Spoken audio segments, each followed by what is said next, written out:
This video focuses on fractions, the second arithmetic readiness lesson for beginning or elementary algebra. Fractions includes 21 concise topics with timestamps included in the description. Let's get started. Equivalent fractions. We're asked to fill in the blanks here to make these two fractions equivalent. And to find equivalent fractions, I'll recall that they are multiples of each other. So looking at the denominators, since I was given both of the denominators, I have 8 and 40. My question would be, how can I multiply or divide 8 to turn it into a 40? And with only using multiplication and division, I can see that I would need to multiply by 5 to turn 8 into 40, and that means that I would have to multiply by the same value in the numerator, so I would also need to multiply by 5 in the top. 5 times 5 is 25, so my value here in the top is 25, and so 25 is the missing value, but notice that the equivalent fractions are 5/8 and 25/40. Simplifying a fraction. We're asked to write here the fraction 45/27 in simplest form, and to do so, I can think of this as trying to find an equivalent fraction to 45/27, but with smaller numbers. And I know that to find equivalent fractions, I can multiply or divide the top and bottom by the same number. So looking at these two, I would want to find a common factor that I can divide both the top and the bottom by. And in this case, I recognize that both 45 and 27 are multiples of 9, meaning that I could divide the top by 9, and I could also divide the bottom by 9, and that would give me 45 divided by 9, 5 in the numerator, and 27 divided by 9, 3 in the denominator. And since there are no common factors between 5 and 3 other than 1, 5/3 would be my simplified form. However, what if you didn't recognize that 9 was a common factor you can divide by, and instead you notice that they're both divisible by 3? In this case, when we would have divided by 3, 45 divided by 3 is 15, and 27 divided by 3 is 9. While this is simpler, it's not the simplest form, because for the 15 and 9, they are still divisible by 3.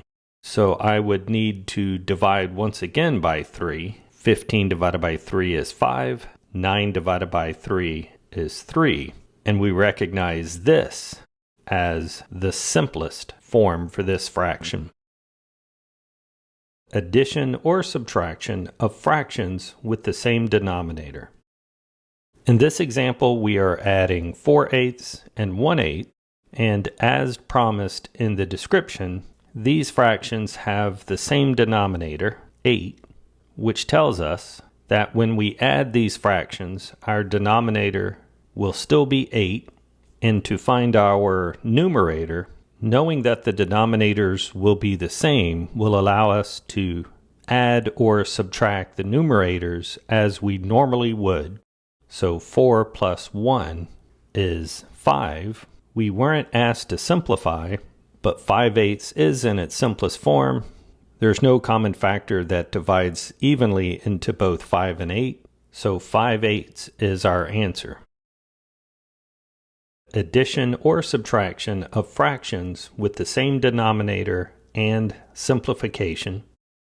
We're asked to subtract these fractions and to write our answer in simplest form, and we can see that, as it was described, we do have the same denominators, which tells us that after addition or subtraction, we will still have that denominator, and that since the denominators are the same, we can do the operation in the numerator as we normally would. 5 minus 1 would be 4, but we do have the additional step of simplification.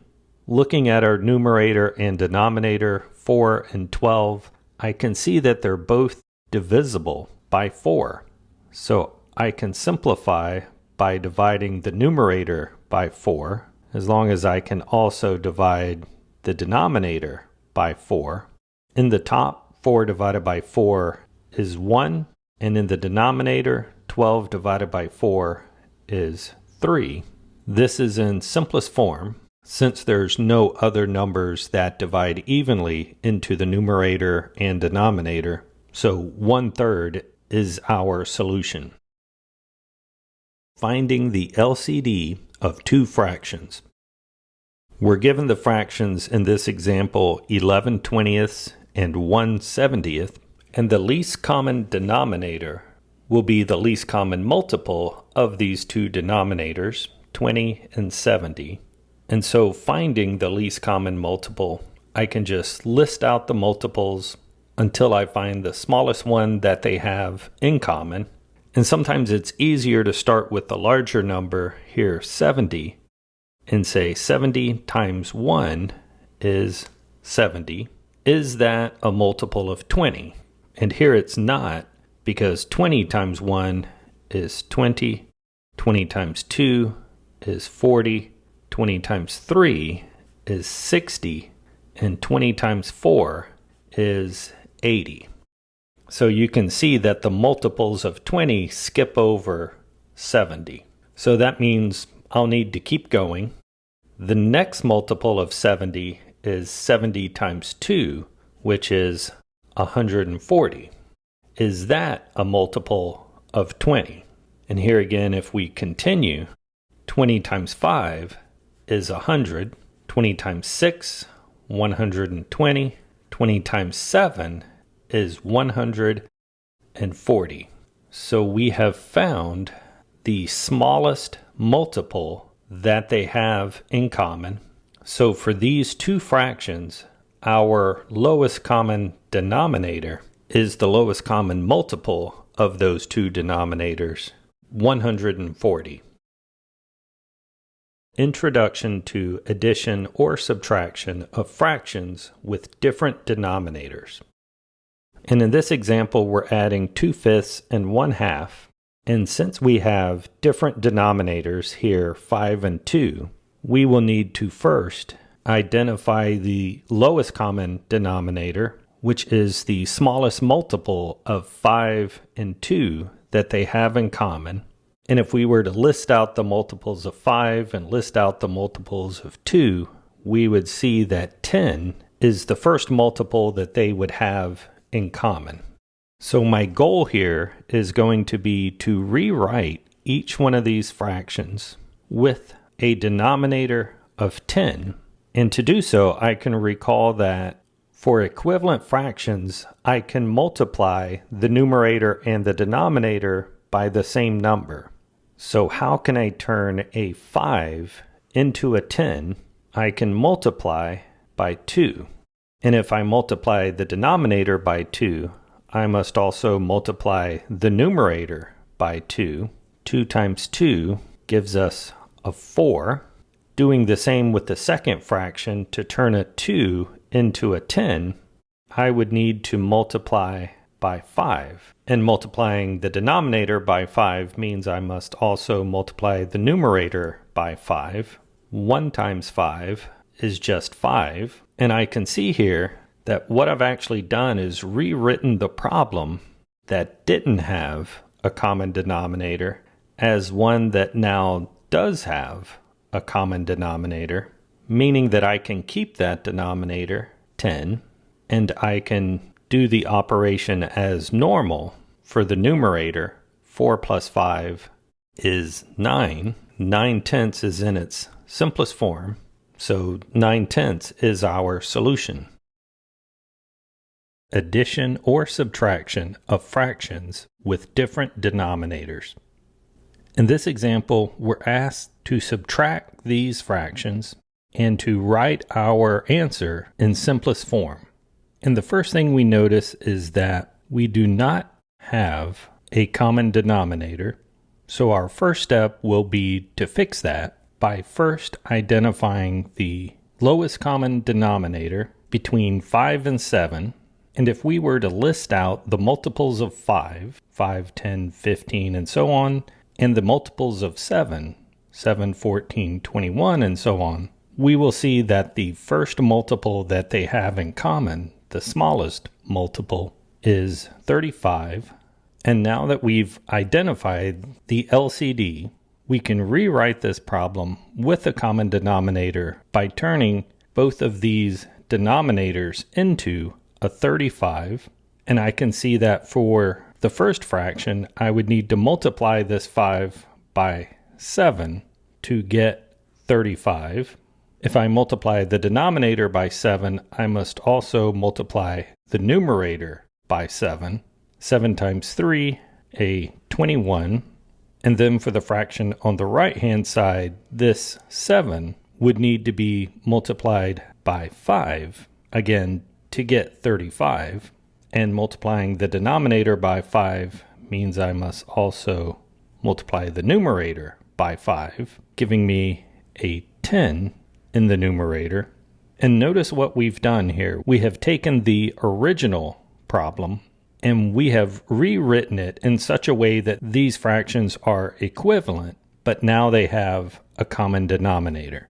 And since we have a common denominator, we can subtract, and we will still have that same denominator. And in the numerator, 21 minus 10 would be 11. So we've subtracted the fractions. Our last question is always, is this simplest form? And our question here is there a number that will divide evenly into both the 11 and the 35? And there isn't a number greater than 1 that divides evenly into both. So this is the answer in its simplest form. Word problem involving addition or subtraction of fractions with different denominators. In this example, we're told that Alan made a shirt using 1/3 yard of blue fabric and 5/8 yards of green fabric. And our question is, how many more yards of green fabric did he use?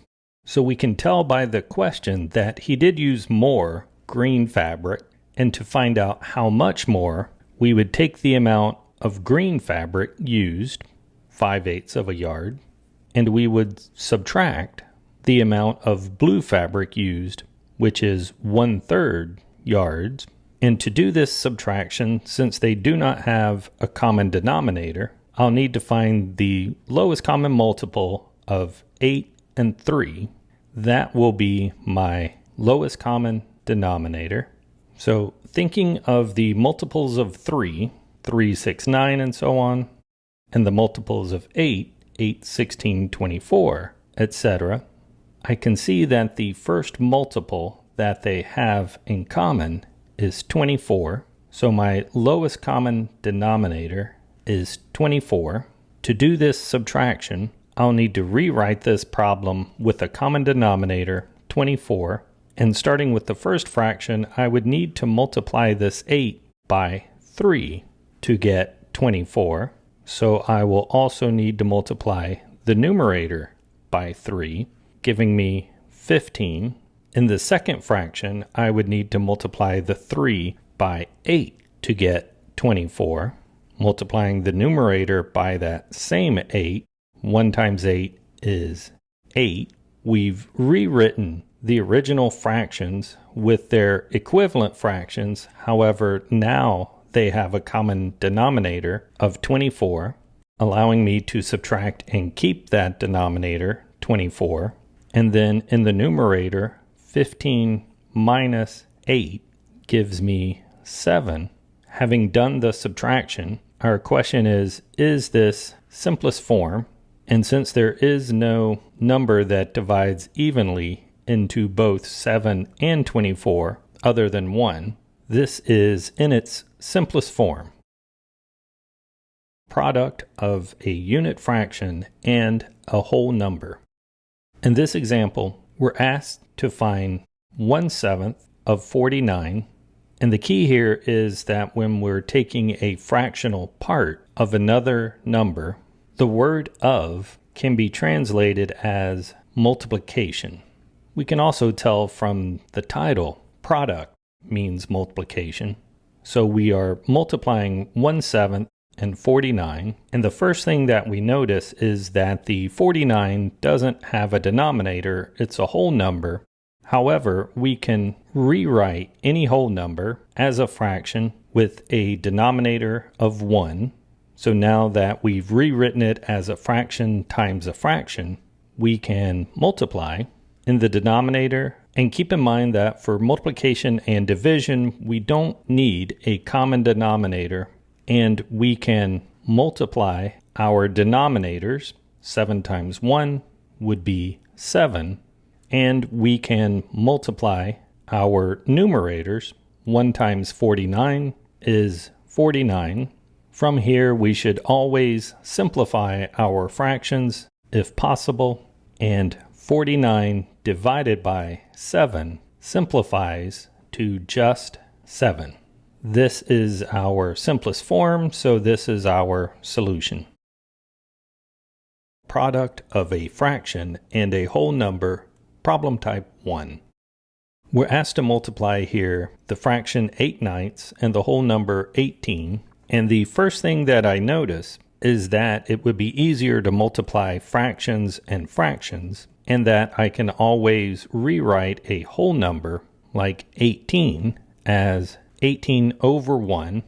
This would allow me to multiply the denominators to get our denominator and multiply the numerators to get our numerator. From there, we would need to simplify. And while that process definitely works, instead of simplifying at the very end, we could simplify as we go, if possible.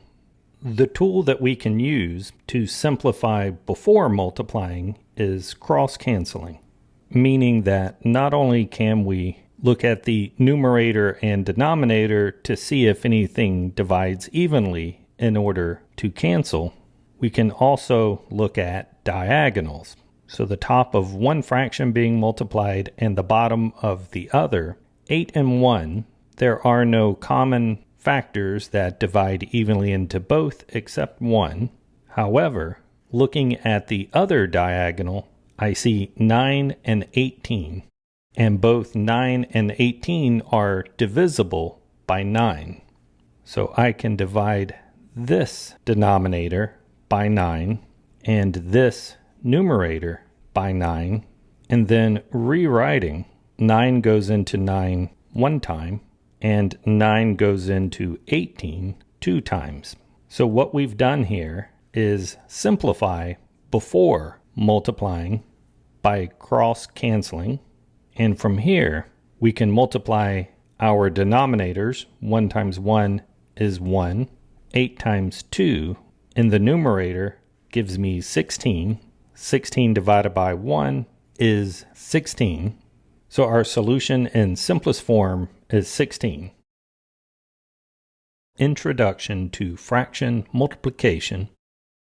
We're asked in this example to multiply 3/4 and 5/7. And to do this multiplication, unlike addition and subtraction, there's no need to get a common denominator. I can multiply the denominators to get my new denominator, and I can multiply the numerators to get my new numerator. From there, we would simplify if possible, and in this example, our denominators 4 times 7 would give us a 28, and then our numerators 3 times 5 would give us a 15 numerator. From here, I would check to see if anything divides evenly into both 15 and 28, other than 1. And since 1 is the only thing that divides evenly into 15 and 28, this is in its simplest form and our final answer. Fraction multiplication. We're asked to multiply these two fractions and to leave our answer in simplest form. And while we know that we can multiply the denominators to get our new denominator and multiply the numerators to get our new numerator, we would then need to simplify. And so, if possible, we would like to simplify first. This is called cross-canceling, where we look at the diagonals and we ask, is there a number that divides evenly into both of those numbers? So on this diagonal, is there something that divides evenly into both 10 and 2? And there is. They are both divisible by 2. Doing this division, 2 goes into 10 5 times, and 2 goes into 2 once. Then on the other diagonal, 9 and 3 are both divisible by 3. So dividing each one by 3 would give us 3 goes into 9 3 times, 3 goes into 3 once. We have now simplified using cross-canceling before multiplication, so that now when we multiply the denominators, 5 times 1 is 5, and when we multiply the numerators, 3 times 1 is 3. To determine if 3/5 is in its simplest form, I just need to know if there's a number other than 1 that divides evenly into both. And since 1 is the only number that divides evenly into both 3 and 5, this is our simplest solution. Product of a fraction and a whole number, problem type 2. In this example, we're asked to multiply the fraction 3/14 and the whole number 4, and to write our answer as a fraction in simplest form. And we know that multiplying fractions just means multiplying the numerators and multiplying the denominators. However, this whole number 4 isn't written as a fraction, and I know that I can write any whole number as a fraction by just putting it over 1. And once I have two fractions being multiplied, I can multiply straight across on the denominators to get my new denominator, and straight across the numerators to get the new numerator. And from there, I would simplify as much as possible. Or I could try simplifying first through cross-canceling, where I look at the diagonals to see if there's a number that divides evenly into both. 3 and 1 are only divisible by 1. However, 14 and 4 are both divisible by 2. So I'll be able to simplify here by saying 14 divided by 2 is 7, and 4 divided by 2 is 2.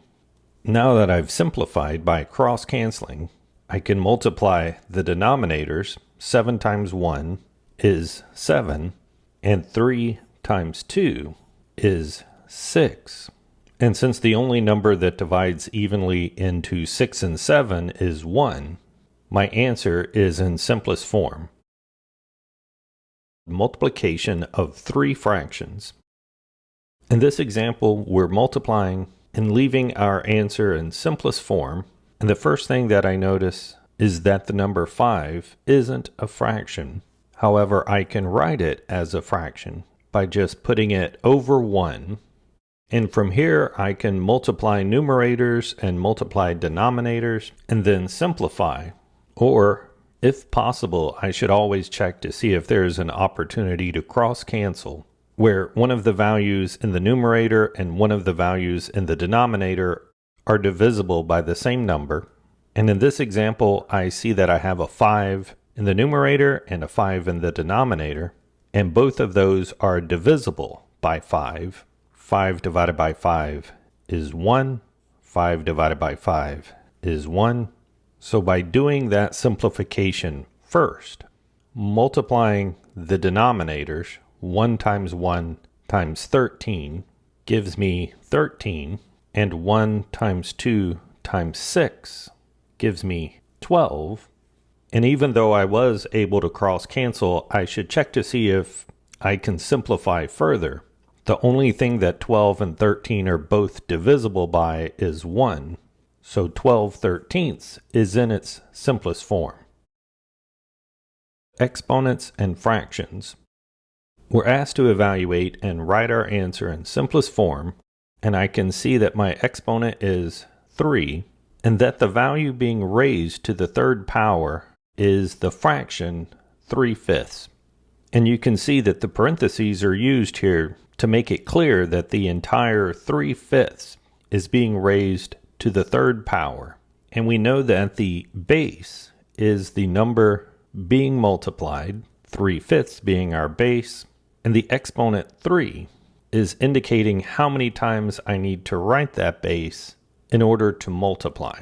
So I would need to write that base 3/5 3 times, and then multiplying across the denominators. 5 times 5 times 5 gives us 125.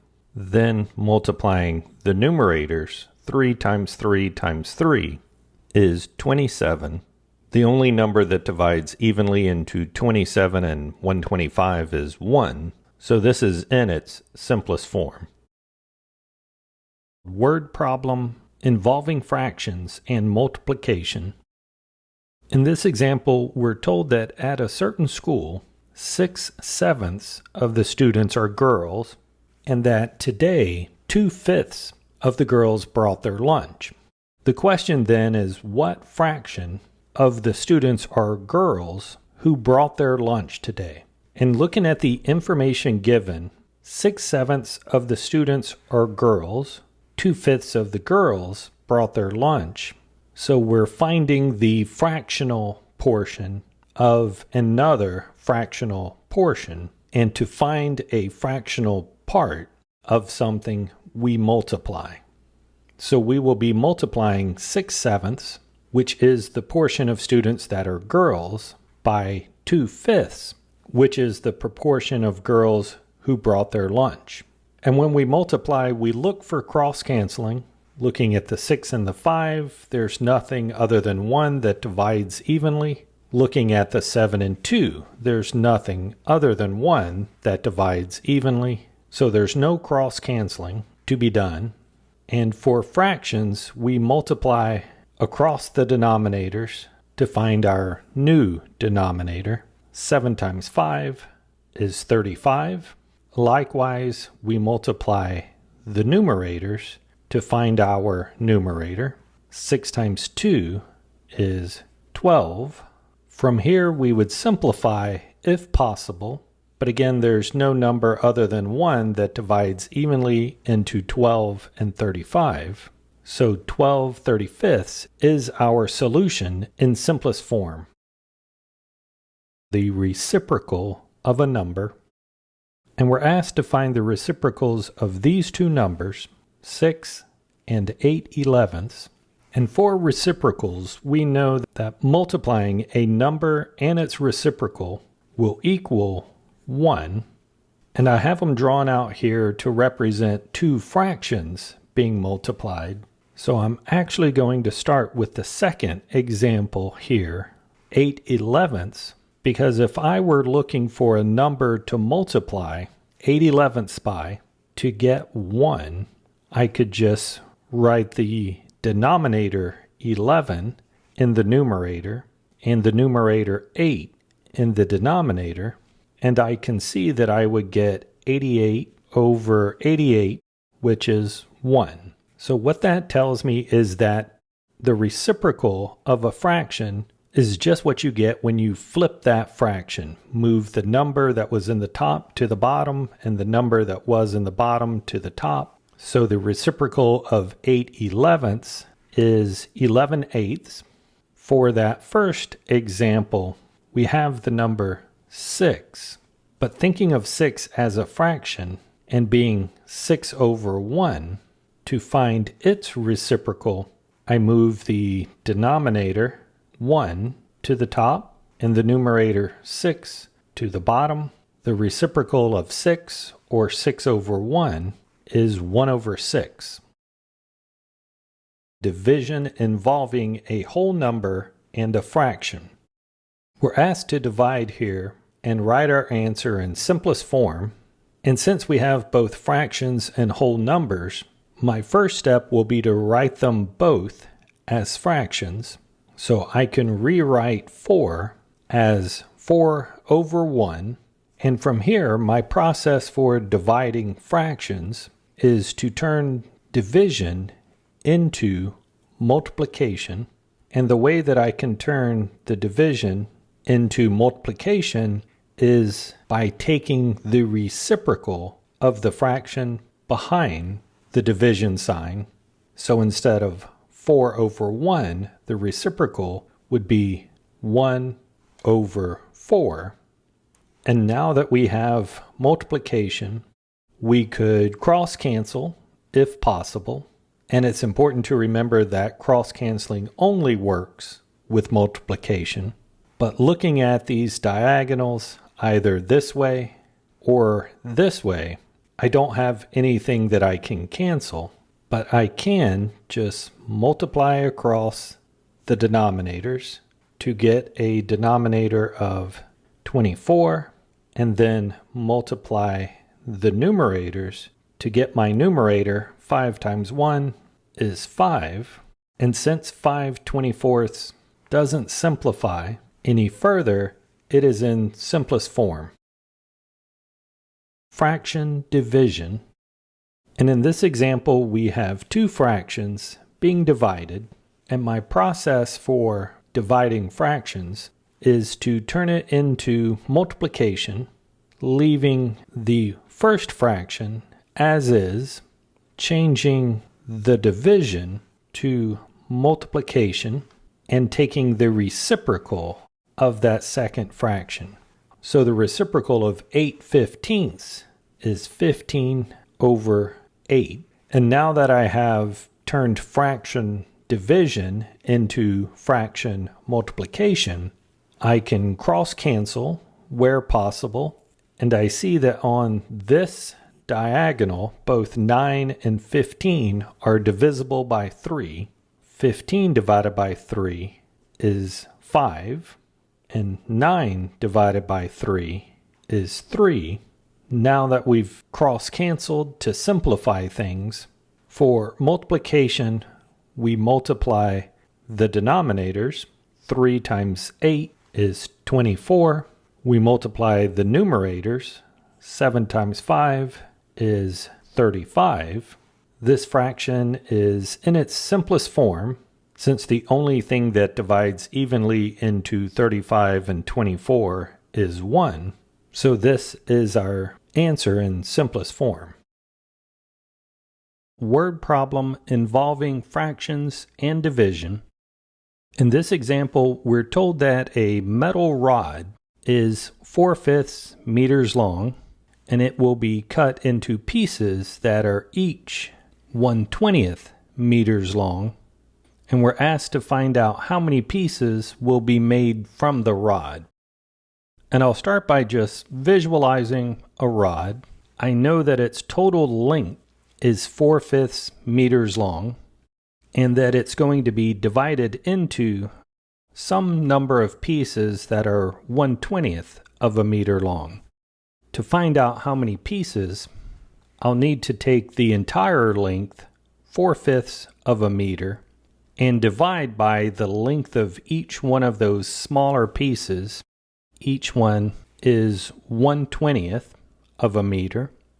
And to do fraction division, our process is to rewrite division as multiplication, leaving the first fraction as is, but then converting division into multiplication by taking the reciprocal of the second fraction.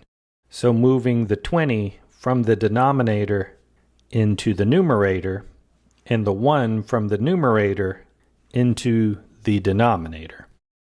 From here we can multiply, but first looking for any cross-canceling, I see that 20 and 5 are both divisible by 5.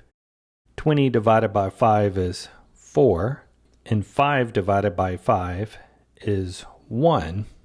And so now when I multiply, the denominators 1 times 1 is just 1. Then for the numerators, 4 times 4 is 16. And we can simplify 16 over 1 to just be 16. we were asked how many pieces we can get 16 pieces out of this rod. Order of operations with fractions, problem type 1.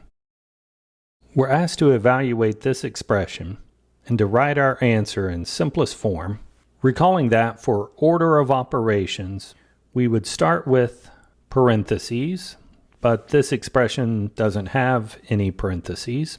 Next would be exponents. Again, no exponents. However, next is multiplication and division, and I do have multiplication in this example. So order of operations says that's the next operation that I should do, bringing down the parts that are not involved in this multiplication. And then multiplying, we have 4 times 4 in the denominator, which is 16, and 3 times 1 in the numerator, which is 3. And now that we've done the multiplication, the only operation left is addition. However, to add fractions, we'll need to identify the lowest common denominator between 8 and 16. So the smallest number that's a multiple of both 8 and a multiple of 16 will just be 16, meaning that to do this addition, I need to write both of these fractions as being over 16. For the second fraction, it's already over 16, so nothing gets changed. The numerator is 3, the denominator is 16. However, for the 7/8, to turn this 8 into a 16, I would need to multiply by 2. And multiplying the denominator by 2 means I also multiply the numerator by 2, giving me 14/16 plus 3/16. From here, I can add. When we add, we keep that denominator, 16, and we add the numerators. 14 plus 3 would be 17. Lastly, is this in simplest form? The only common factor between 17 and 16 is 1, so yes, it's in simplest form. It is improper. We could convert it to a mixed fraction, but since that's not necessary, we can leave our solution as just 17/16.